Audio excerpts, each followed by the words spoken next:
Good afternoon, and welcome to Bill.com's fiscal second quarter 2020 earnings conference call.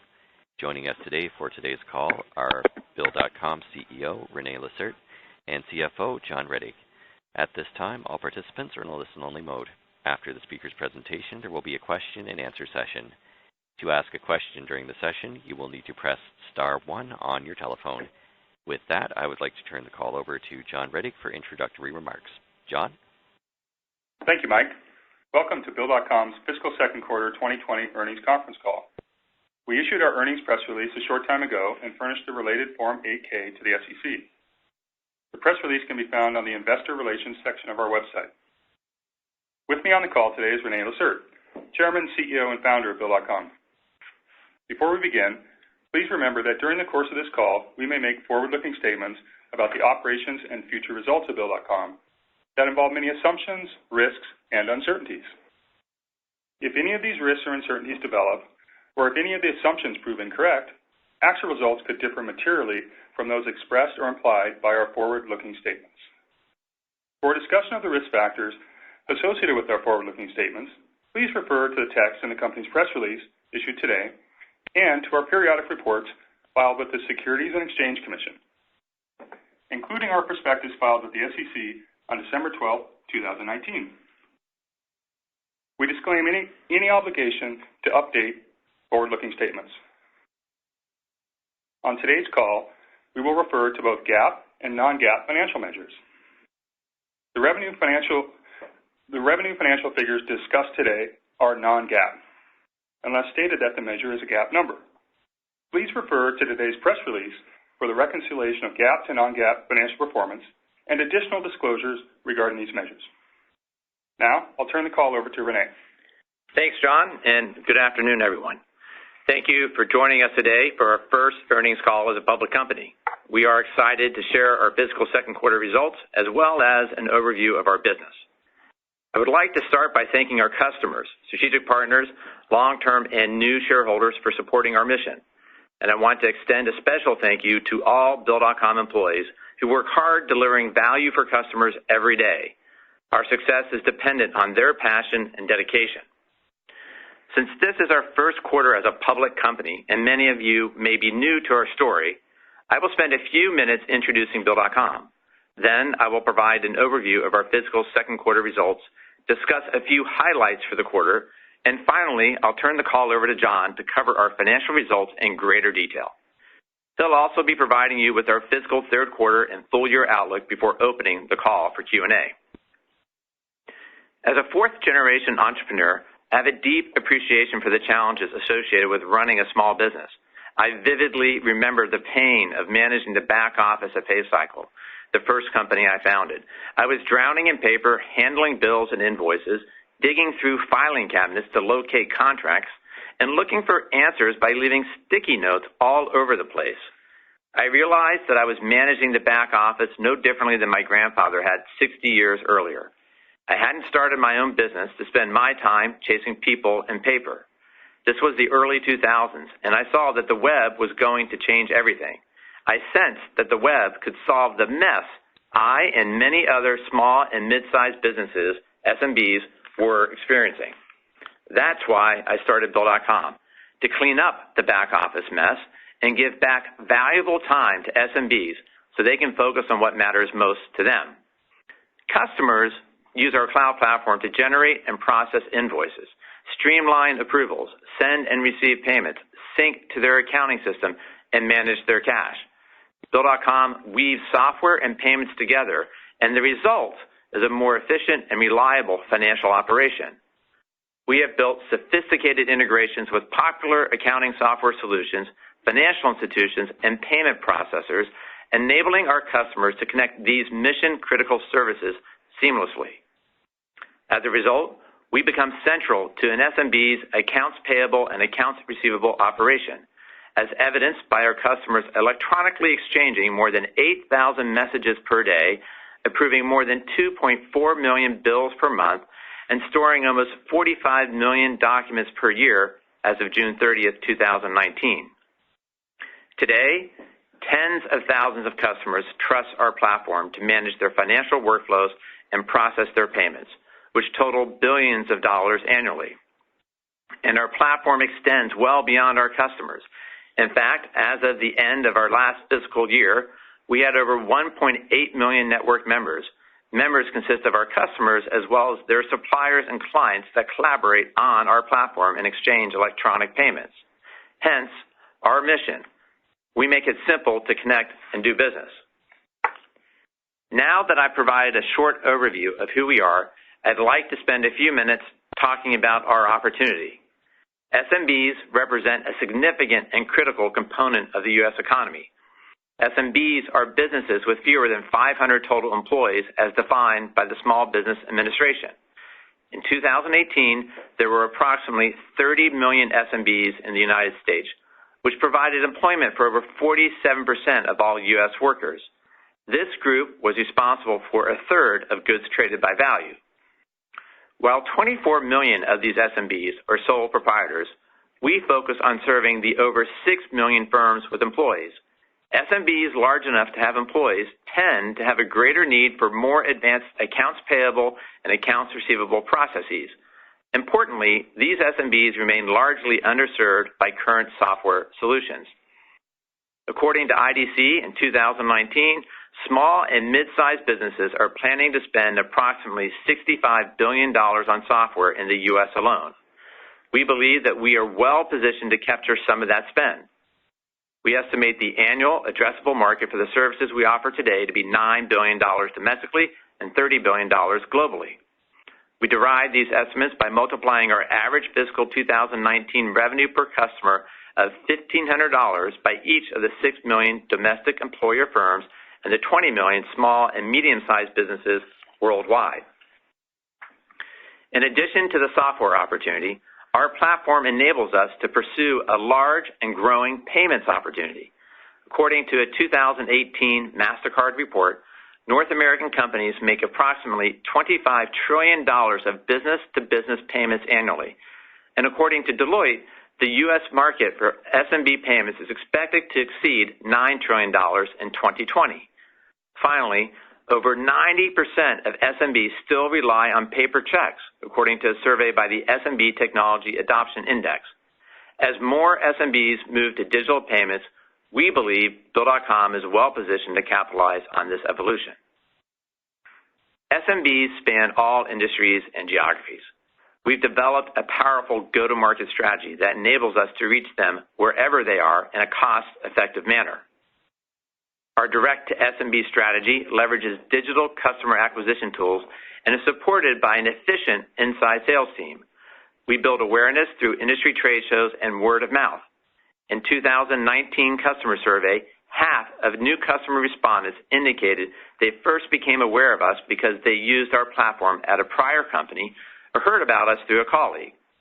In addition, new SMBs are continually being introduced to our platform's value proposition as they pay and get paid. We also reach prospective customers through partners that SMBs trust the most: accounting firms, financial institutions, and accounting software companies. Let's start with accounting firms. Since our inception, we have focused on helping accounting firms better manage and support their clients. Our accountant-specific tools help firms generate revenue within their consulting practice, establish a competitive advantage, and better retain their SMB clients. With our platform, the same accounting firm staff can serve more clients more strategically and serve them more profitably. We partner with more than 70 of the top 100 accounting firms in the U.S. and enable an additional 4,000 firms across the country to deliver more value to their customers every day. Second, we partner with financial institutions. We are integrated with several of the largest financial institutions in the U.S., including Bank of America, J.P. Morgan Chase, and American Express. By working with Bill.com, our financial institution partners can provide their customers with many of the benefits realized by our directly acquired customers. These partners embed our platform typically on a white label basis into their online banking solutions. Finally, SMBs trust their accounting software providers. Bill.com partners with the leading accounting software providers for SMBs, including QuickBooks and QuickBooks Online from Intuit, Oracle NetSuite, Sage Intacct, and Xero. Our partnership with Intuit is unique because it includes not only our two-way sync functionality, but also a fully embedded experience inside of QuickBooks Online, which was recently enhanced to include cross-border payments. In summary, we are pleased with the breadth and diversity of our distribution channel strategy. No partner is overrepresented within our business, and in fact, in FY19, no single partner constituted over 2.5% of total revenue. With that background on the business, I would like to briefly cover our fiscal second quarter financial results. We delivered another quarter of solid performance, ending with approximately 86,000 customers. Core revenue, which we define as subscription plus transaction revenue, grew by 61% in the quarter versus the same period in the prior year. The total revenue in the quarter grew by 50% year over year to $39.1 million. We also delivered non-GAAP gross margins of 78% in the quarter.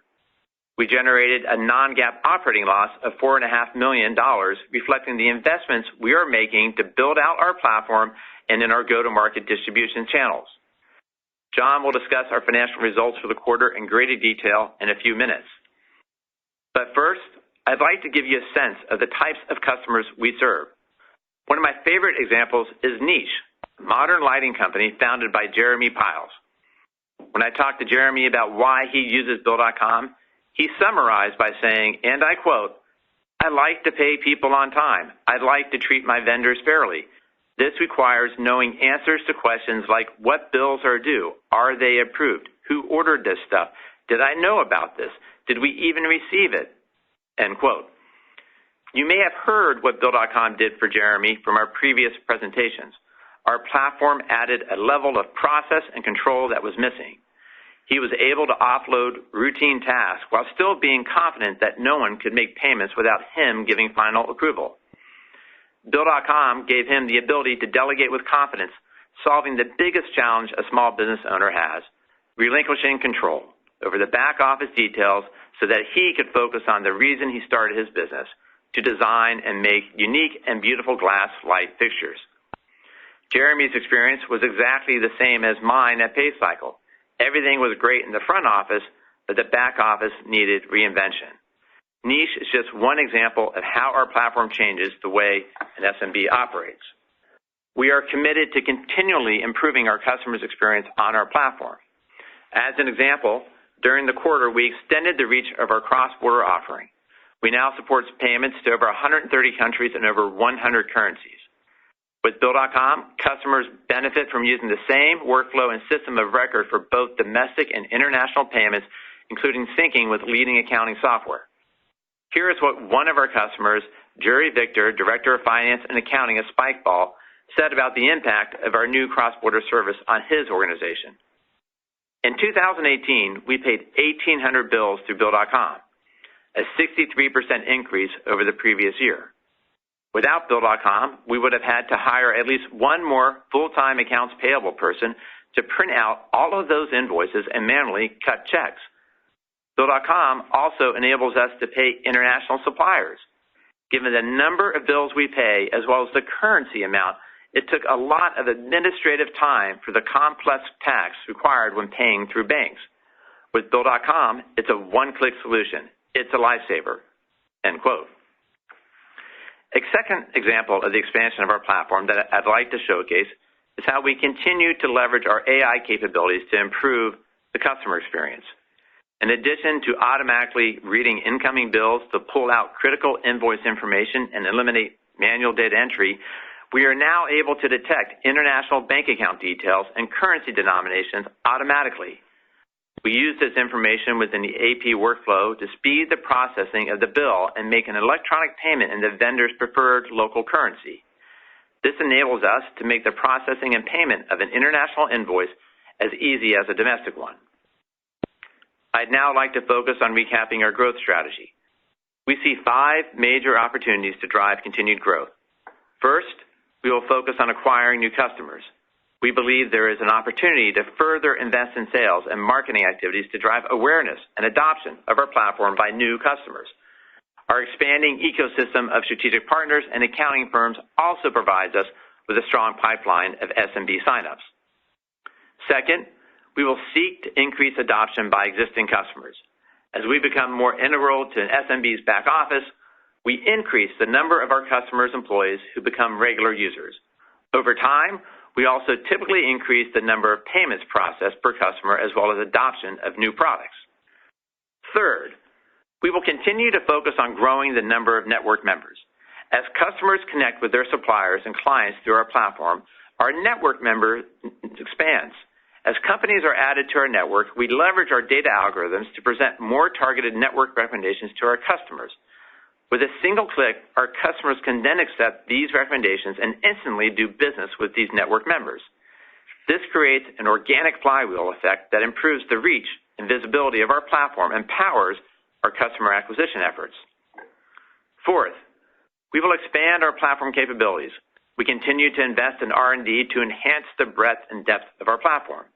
As an example, to better serve larger SMBs, those with policies that require a more formal procurement process prior to a purchase, we have enabled purchase order support that seamlessly syncs with the customer's accounting software. In addition, we continue to improve our AI engine, which enables us to help our customers manage end-to-end financial workflows, better predict cash flow needs, and deliver better network recommendations. Fifth, we plan to expand internationally. I've already mentioned our cross-border payment service expansion. Looking ahead over the longer term, we will seek to further extend our network and engage with customers worldwide. According to MasterCard's Business Payments 2022 white paper, global business-to-business non-cash payments are expected to increase at a compound average growth rate of 6.5% through 2020, reaching 122.4 billion transactions.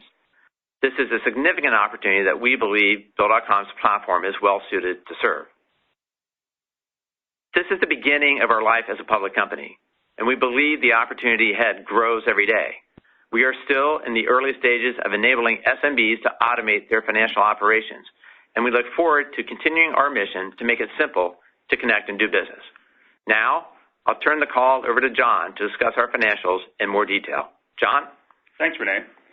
Today, I will provide a brief overview of our fiscal second quarter 2020 financial results and discuss guidance for our fiscal third quarter and full year fiscal 2020. As a quick reminder, today's discussion includes non-GAAP financial measures. Please refer to the tables in our earnings release for a reconciliation from non-GAAP to the most directly comparable GAAP financial measure. Before I discuss our quarterly financials, let me remind you of our financial model and drivers. We derive revenue from three areas: subscription fees, transaction fees, and float. Subscription and transaction fees are what we call core revenue. The majority of our core revenue is derived from subscriptions, which are based on a fixed monthly or annual rate per user, with pricing based primarily on the features and functionality a user needs access to. Transaction revenue is comprised of transaction fees that are charged on a fixed or variable rate per transaction basis. Most of our transaction revenue comes from repeat payments, where customers are paying or being paid by the same suppliers or clients as in the preceding 3 months. This really illustrates the stickiness of our platform. Both subscriptions and transactions are highly recurring, providing us with strong visibility into revenue. And we believe core revenue is the best indicator of our revenue performance as a company. Our third revenue stream is float, which appears in our income statement as interest on funds held for customers. Float is an attractive, high-margin revenue stream derived from the payment volume on our platform. When we process payment transactions, the funds flow through our bank accounts. Float is earned from interest-bearing deposit accounts, certificates of deposit, money market funds, commercial paper, and U.S. Treasury securities. We earn interest from the time customers initiate transactions on our platform until they clear our bank accounts and are received by the payee. We are authorized to process payments through our bank accounts because we are a licensed money transmitter in all U.S. states that require licenses. By leveraging our bank accounts, we can utilize treasury management services such as Positive Pay to protect our customers from fraud. Our sophisticated payment capabilities and well-established regulatory compliance programs are a major part of our differentiation from other software companies. Float revenue fluctuates depending upon the amount and duration of customer funds held, as well as our yield on customer funds invested, which is in turn influenced by market interest rates and our investment strategies. With that backdrop, let me turn to our second quarter key metrics. We ended the quarter with 85,900 customers, representing year-over-year growth of 20%. Our customers leverage our platform to connect with our 1.8 million network members. As Rene mentioned earlier, we view this network as a valuable asset to target prospects for paid services in the future. During the quarter, we processed $24.8 billion in total payment volume on our platform, an increase of 41% over Q2 of the prior year, and over 6.2 million payment transactions, representing an increase of 29% year over year. In terms of additional metrics that we disclose in our S1, such as net dollar-based retention rate and customer churn, we plan on updating you with these metrics on an annual cadence at the end of each fiscal year. We delivered strong financial results in Q2 with solid year-over-year growth in total and core revenue, as well as strong non-GAAP gross margins. Total revenue for Q2 was $39.1 million, representing growth of 50% from Q2 19. Our total revenue growth was driven mainly by the strength of our core revenue, which accelerated in Q2 to $33 million or 61% year-over-year growth. The strength in core revenue was driven by increases in the number of customers we serve and growth in revenue per customer. To break down our core revenue, subscription revenue increased to $19.9 million, up from $14.4 million in Q2 of last year, representing an increase of 39% year-over-year. This growth was driven by the increase in customers and the average subscription revenue per customer. Transaction revenue increased to $13.1 million, up from $6 million in Q2 of last year, an increase of 114% year-over-year, driven by increased adoption of new product offerings, an increase in the number of transactions processed from our growing customer base, and the mix of transactions shifting to variable price products. The acceleration in transaction revenue growth in Q1 and Q2 of this fiscal year was bolstered by the launch of our new variable price transaction offerings, namely cross-border and virtual card payments, which we rolled out in the prior year. As we pass the anniversary of the early launch days of these new solutions, we expect more challenging comparisons ahead and lower growth rates going forward. Moving on to float revenue, we delivered $6.1 million in float revenue in Q2 compared to $5.6 million in the second quarter of last year, growth of 10% year-over-year. Float revenue growth was a result of the increase in customer funds in transit while payment transactions were clearing, but was partially offset by the cumulative 75 basis points reduction in the Fed funds rate since June 2019 that lowered our yield from the year-ago quarter. Our non-GAAP gross margin for the quarter was 78%, an increase of 220 basis points over Q2 19's non-GAAP gross margin of 75.8%. The increase was driven primarily by the adoption of new product offerings and growth in float revenue on a year-over-year basis. Over the long term, we expect non-GAAP gross margins to be in the 75 to 78% range, subject to the prevailing interest rate environment. In the near term, we anticipate gross margins towards the upper end of our range. Turning to operating expenses, R&D expense was $12 million for the quarter, or 31% of revenue, up from 25% in Q2 of last year. The increase was due primarily to the hiring of additional engineering and product management talent. R&D is an important investment area as we extend the capabilities of our platform to leverage the growth opportunities that Rene covered, and we believe these investments will create a longer runway of growth and competitive differentiation. Sales and marketing expenses were $11.7 million, or 30% of revenue in Q2, an increase from 28% of revenue in the prior year's quarter.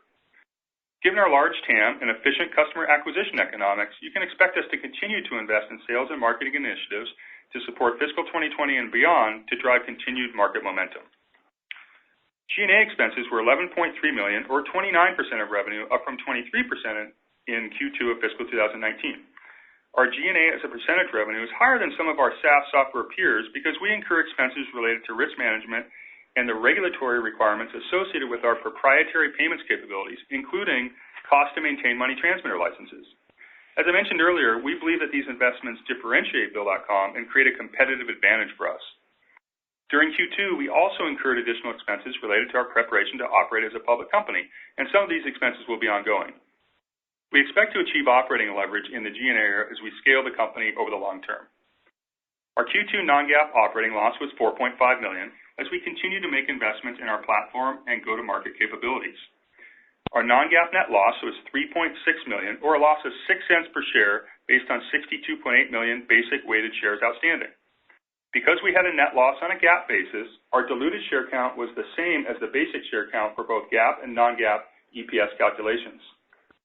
Moving on to the balance sheet, ending cash, cash equivalents, and short-term investments were $383 million, up from $157.6 million at the end of September 2019, reflecting the capital raised on our initial public offering in December, which netted $225.5 million.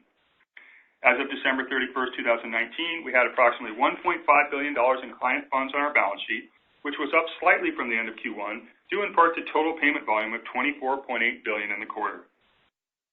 We ended the quarter with 568 employees, up from 544 on September 30th, 2019. Now let's move to our fiscal third quarter and full fiscal year 2020 outlook. For the third quarter of 2020, total revenue is expected to be in the range of $38 to $38.7 million, comprised of core revenue in the range of $33.2 to $33.7 million, and float revenue in the range of $4.8 to $5 million. We plan to increase our spending on go-to-market initiatives and R&D investments, including expanding the capabilities of our AI engine, developing new payment products, and building out the platform to support larger customers. In addition, we expect our G&A spending to reflect the ongoing overhead associated with being a public company. On the bottom line, we expect to report a non-GAAP net loss in the range of $7.4 to $6.7 million and a non-GAAP EPS loss of 10 to 9 cents on a per-share basis, based on a share count of approximately 72.1 million basic weighted average shares for Q3. For the full fiscal year 2020, total revenue is expected to be in the range of $150.3 to $151.7 million.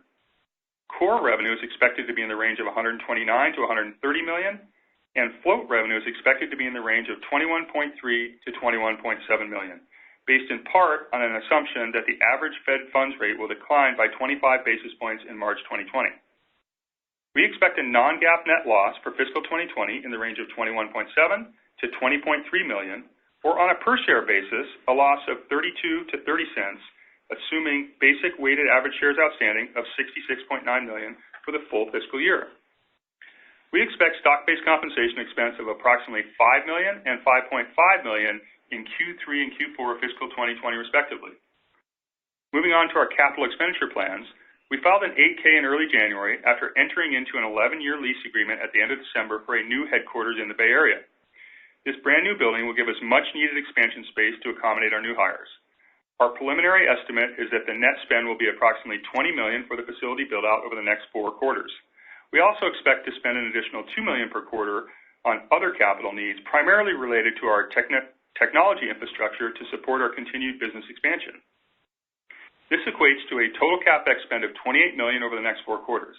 As it relates to timing, we expect to spend roughly $7 million in Q3, $13 million in Q4, and the balance in the first half of fiscal 2021. To close out on the guidance topic, I'd like to reiterate our financial management philosophy.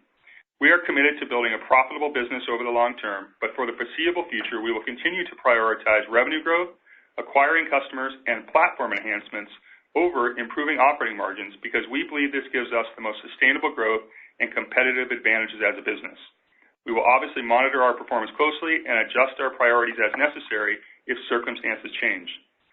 Now, Rene and I will open the call for your questions. Operator? As a reminder, to ask a question, you will need to press *1 on your telephone. To withdraw your question, press the pound or hash key. Please stand by while we compile the Q&A roster. Your first question comes from Chris Merwin from Goldman Sachs. All right, well, thanks so much for taking my question. And congrats to both on a phenomenal first quarter out of the gate. Thank you. In terms of my question, I just wanted to ask about the acceleration that you saw in core revenue in the quarter. You know, you've got subscription revenue contributing to that, as well as transaction revenue. And I guess in particular on the transaction piece, just wondering if you could comment about any uptake and adoption for some of those newer, higher monetizing payment types like virtual card and cross-border, and how much of a driver those were in the acceleration we saw. Thanks. So thank you, Chris, for the question, and congratulations. Appreciate that. You know, I think the success in the quarter really goes back to the overall platform that we built. The platform is meant to serve, you know, obviously SMBs of all sizes, as well as to provide new services for them. So we did see good adoption with international payments. The addition of having, you know, more countries and currencies available helped us, you know, continue to drive adoption within our customer base. We did see good adoption with the virtual card program that we're doing. And, you know, we're just in the early days. I mean, the virtual card program has not even hit its first anniversary. The international payment program is about 15, 16 months old. So we're really in the early days of understanding how to drive the adoption within our customer base. But it really goes back to the stickiness of our platform, the quality of the service that we provide, being that one-stop shop for our customers to manage all of their financial operations, and that's what drives everything home for us. That's great. And maybe just to follow up on TPV growth, it looks like that was also really strong in the quarter in the low 40s, and that was consistent with the growth we saw in the prior quarter. It looks like the growth of customer funds held on balance sheet decelerated a little bit relative to that very strong TPV growth. So can you just talk about the dynamic there? Are you seeing any, say, mix shift away from check, again, to those higher monetizing products? And is that a dynamic that we should expect to persist going forward, just in terms of the divergence and growth of those metrics? Yeah, this is John. Good question, Chris. We continue to see progress growing TPV, in part because of our success in enabling customers to seamlessly transition from paper to electronic payments. And we see that the more electronic payments that a customer does on our platform versus the legacy check payments, the higher share of wallet we get from those customers and the more TPV growth that we see. So we're continuing to make progress there. In terms of the number of transactions on our platform, we're up to about 59% electronic payments from 55% a year ago. So that's continued progress. We see pretty steady growth there. In terms of the customer funds balance on our balance sheet, we increased only slightly from the prior quarter, and we believe that's mainly due to seasonality. When we look at our internal numbers, our average daily balances, we actually had double-digit growth, but when you look at the ending balances that appear on our balance sheet, it's really subject to the business days, year-end activity with customers trying to get payments completed and cleared, and not really a reflection of any other underlying trend in the business. Great. Okay, thanks very much, and congrats again. Thank you. Your next question comes from Brad Sills from BofA Securities. Great. Hey, guys. Thanks for taking my question, and congratulations on a nice quarter. I wanted to ask about the extension of the platform. You mentioned, I think, getting into more procurement-type functionality. Can you remind us kind of where the payables functionality leaves off and where you're beginning now with some of this new functionality extending the AI platform into procurement? Great. Thank you, Brad, for the question. Always good to hear your voice. So, the platform from the beginning, when I first came up with the kind of the vision of what I wanted to do, was to be able to help businesses manage that back office. And so that back office includes a lot of paper, includes document management, includes workflow, it includes collaboration internally and externally. And building that platform enabled us to reach lots of SMBs across the country. That's the 86,000 approximately that we have. What we found, in the last couple of years is that a lot of those SMBs happen to be good-sized companies, mid-market companies, and we define mid-market as 10 to 100 million in revenue. And so what we've started doing is just because we like to listen to our customers and they're really important for us, we've been listening to their requests for how to actually improve their experience. And so one of the things they've asked for is support on the purchase order opportunity. So they have all the workflow to manage the payable side, but when you're a larger company, you're going to have a purchase order process. And so we're just enabling them to be able to track those POs inside of Bill.com, just like they track the payable and all the collaboration and the workflow they do across their team. So for us, the extension it's an important one, but it's really not that much of a shift of what we've been doing. We listen to what our customers need every day, and we add that functionality as we can. That's great. Thanks. And then, obviously a nice quarter. It sounds like in some of the variable priced offerings, you mentioned cross-border. Any commentary on virtual card? And then my follow-up question is on the investments you're talking about in payments. What does the roadmap look like, I guess, to the extent you can share on some of the things you're investing in for your payments offering? Thank you so much. You're welcome. So the platform enables us to, because we do the software component, we kind of take the entire process that a business has. We become this one-stop shop, kind of like Jury talked about in his quote about, hey, we make it one-click capability to manage those payments. And so on the international payments, there's opportunities for us to continue to make customers aware of our functionality now and to help them do that even easier, like we did with the recent AI capabilities of reading the currency and international bank information off the invoice. So on the virtual card, our focus has been to first, help that transition, like John said earlier, help that transition from paper to electronic. We know that when customers have the ability to make electronic payments, they happen faster, they get recognized by their suppliers faster. And so our focus in the initial launch, in the initial year, has been to focus on the check payments and converting those. And so, we are in early days. We feel good about the progress we've made there, and we think there's lots of opportunity to continue to increase that conversion from paper to electronic, and virtual card will be a significant part of that for us. That's great. Thanks so much, Rene. Thank you. Your next question comes from Samad Samana from Jefferies. Hi, good evening. Congrats on a great start to your track record as a public company, and thanks for taking my questions. John, maybe first for you, subscription revenue accelerated very nicely, and it looked like both customer growth was strong and ARPU. I'm curious if maybe on the customer side, how the composition looked between the traditional audience you have and maybe larger and smaller customers, and just how the quality of the customer adds this quarter looked, and then I have a follow-up. Yeah, thanks, Samad. We see really progress in customer growth and activity on our platform from customers across all segments.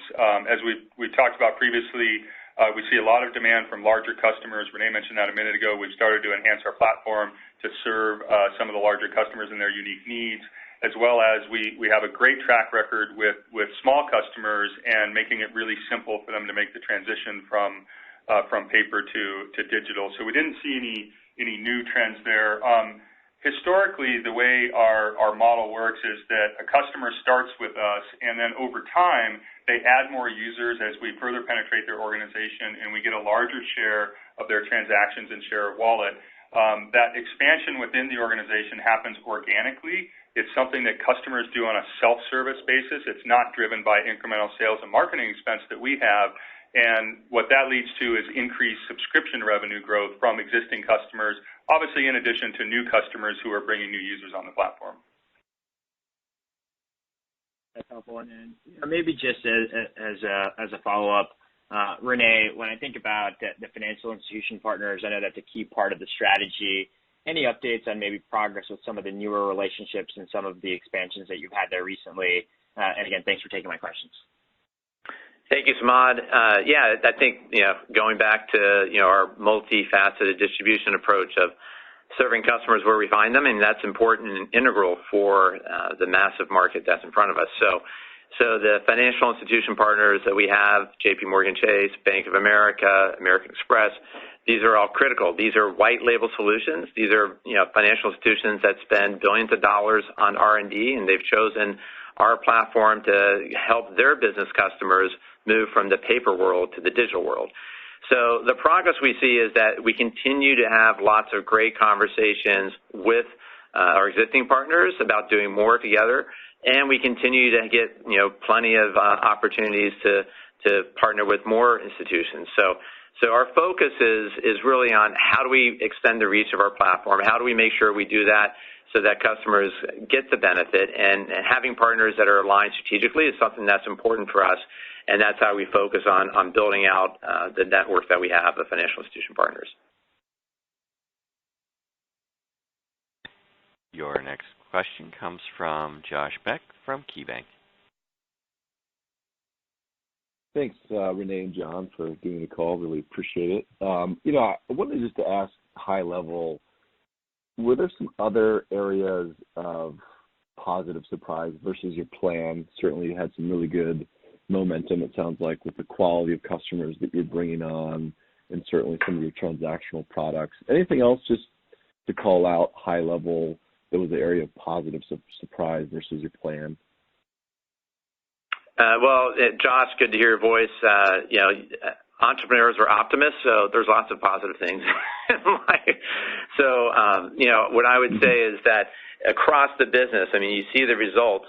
It really goes back to, building a platform that's making it simple to connect and do business. And so, areas of non-qualitative surprise, if you will, we started managing our customers off of our old platform to a new integrated, I would say, user experience over the last year. And so we continue to get good feedback on that. We continue to make progress in getting that base migrated over. And what that enables is more future progress and success in the future, right? So the example here is that the ability for us to, and I did talk about this during the fall, that we have now separated out the engineering effort on the front end from the back end. So what that means is we can iterate the user experience much faster as we get our customers on this platform. So when we think about the cross-border payments, when we think about virtual cards, when we think about other products that we'll launch in the future, having that ability to kind of have a UX that's independent of the back end is really critical. And so the answer I would give you is the positive surprise that I'm happy with is that that's going well, and I'm happy with where we're at. Okay, very helpful. And I know it's early. I know it's only been a couple of months since you've gone public, but are you feeling, any change or noticing any change in branding awareness when you think about some of your channels? I know you also did a rebranding campaign in tandem with that. So I know it's early, but any early signals that you're getting there on the awareness and marketing efficiency, where that could go? One of the reasons that we wanted to take the step to being public was to increase the overall awareness of the pain that we're solving for customers, and of course Bill.com's solution as part of that. And so, like you said, it is early days in helping that awareness increase, but we did see an uptick in visits to the website during December. And we've seen, increased interest, not just from existing partners saying, hey, how can we do more together, but from, potentially from new partners that now understand the financial strength of our business and the strength of the balance sheet, the strength of the P&L, that they can get more comfortable thinking about how they can invest behind us and our platform to do more with their customers when it comes to the paper to digital transition. So we are seeing early signs of that. It's hard to quantify, but we feel good about it, and are glad, obviously, that we took that step to be public. Great to hear. Thanks, Rene. Thank you. Your next question comes from Bhavan Suri from William Blair. Hey, gentlemen, thanks. Can you hear me okay? We can. Thank you, Bhavan. Great. Congratulations. I want to touch a little bit, and I have one question. I think Bob Napoli may be behind me with another question, but I just want to touch briefly on this move to sort of slightly larger customers. I'd love to understand sort of where you define that line, because there's a couple of interesting things that happen. One is obviously a different set of competitors, a more complex set of requirements, but then more importantly, how much do the partners, I guess the two-part question, so how's that progressing, and where do you define that line? And then how are the partners playing a role? Because obviously as you become larger customers, the accounting firms become so much more critical to those guys as sort of a strategic asset, and love to understand how you are thinking about leveraging that to drive growth in sort of a larger customer base, larger set of, size of customers larger. Yeah, so I think my background in DNA carried a good number of years working at Intuit, where I got a chance to just focus on building the simplest solution you could that would be a horizontal approach to solving the customer pain point. And so at Bill.com, we've done that. We've built a solution, a platform that was horizontal, that could serve all segments of the economy, if you will, without focusing on, for example, the enterprise. And that's really the only focus we don't have, because everybody else kind of gets into many of the same processes. They have documents they need managed to, they have workflow they need to do, they have all sorts of payments they need to manage. And so that line that you're asking about is not something that is easy for us to be able to define, because our customers are of all sizes and have been. Even if you look at our partnerships have some partners that are focused on the smallest of businesses and some partners that are focused on the largest of businesses. So if you think about our accounting software synchronization, we have partnerships with NetSuite and Intact that are larger companies, public companies often, and then we have partnerships with Intuit and Xero, which tend to be a little bit smaller. And so, we don't really define that line. We focus it on the pain points that they have, and if we think that we can automate those pain points, then we think they're a good customer target for us. So, the 90% of businesses still use paper as a primary form of their payment processing, and that's true even in the larger companies. And so when we go to market, we really just focus on solving the pain points that those customers have and don't define the line. We say this is what we have and let them come to us, and so far that's working really well for us. Got it. That was very helpful. Thank you. Thank you. Your next question comes from Scott Berg from Needham. Hi, Rene and John. Congrats on a good quarter. Great start as an IPO after the IPO. I guess two for me. First of all, Rene, wanted to chat about some of your customer acquisitions. Obviously, very strong trends there, but you have a nice viral nature to the model as you add on different partners in that ecosystem. But as you look at your customer acquisitions or the net new customers in the quarter, is there a discernible change on how many customers come from your traditional kind of more digital selling methods versus ones that might come through, just being part of the network and another function? One of the powerful things about the platform, it's kind of a steady growth business that has lots of opportunity to keep adding. So we had no discernible change. We continued to get stronger in each of the channels that we have. So that's our focus. And one of the things that I think is important, and when you think about the power, if you will, of our distribution strategy, is that we are helping customers understand that there is a better way with paper, and the more partners we have talking about there being a better way than writing a check, whether it's a bank or an accounting software partner or somebody else in the future, the more we have of that also helps our direct model. It helps everything because everybody's now more aware that there is a better solution. So I would say, that's also probably some of the stuff that that we feel makes our viral strategy, a stronger one than others. Great. And then a follow-up for you, John. Your gross margins in the quarter were very strong at 78% non-GAAP gross margins. But that's in the face of obviously a weaker Fed funds interest rate on the float for customer revenues. What's kind of pulling the margins up as those revenues from float comes down? Is it purely, the gross margin on subscription, or is there just a proportionate pull maybe from, some of the transactions, whether it's card payments or cross borders, et cetera, that's giving you the nice uplift?